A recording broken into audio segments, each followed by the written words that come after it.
Hey guys, it's MJ, and welcome to another episode of Totally True Tales.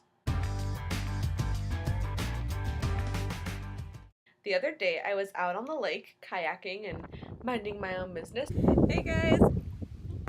So when I suddenly remembered a story. This took place in high school, 10th grade, I think. We went on a school trip to a place called Lunahuana, where we did a whole bunch of physical activities like hiking and biking and whitewater rafting. They gave us our helmets, we had our life jackets, and little to no experience. Each boat had a group of people, and each group had a guide, so it was pretty safe. I was pretty excited to do it. But we get out there, and I remember we're going over the rocks, and the water's splashing everywhere, and I had my camera in a plastic bag or something to keep it from getting wet, when all of a sudden we get kind of wedged in this one area where there were a bunch of rocks, and one of the guys on our boat, his oar went a little too far into the water, and the current was so strong it ripped him right out of the boat and he fell into the water. And so immediately we all start scrambling.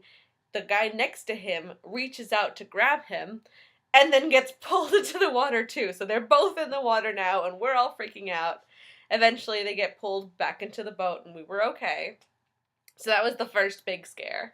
And so we go down and we do the rest of it, and we stop at one point to get some snacks. We get down to the very bottom, the very end of the route. There was one last big drop, and they weren't really sure if we should all do it because it was potentially a little bit risky. The guide said that it would probably be okay, but they wanted to test it out with the first group first.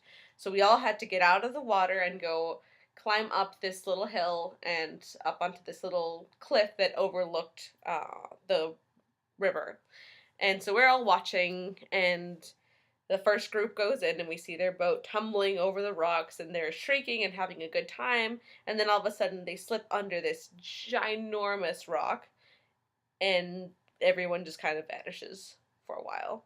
And so we're just all watching, thinking, what just happened? Are they okay? Like, what's going on? And the next thing I know, we see little helmeted heads just bobbing all around the water. And it turns out that when their boat had hit the rock, it had flipped over and dumped everyone out. And so they were all, fortunately because of the life jackets and helmets and everything, they were all fine, but they were all drifting in the water. So the guide got them all out of there, and they decided the rest of us probably shouldn't do that. So we all packed back into the car and headed back to the campsite. All in all, a pretty awesome experience. Kind of wish I could have done that last drop, even though it was dangerous. It sounded fun, but probably not the best idea. Do you guys have any exciting stories about water rafting or just outdoor activities in general? I've got a few more stories to share, but if you guys have any, I'd love to hear about them in the comments below. As always, don't forget to like and subscribe, and I will see you next time.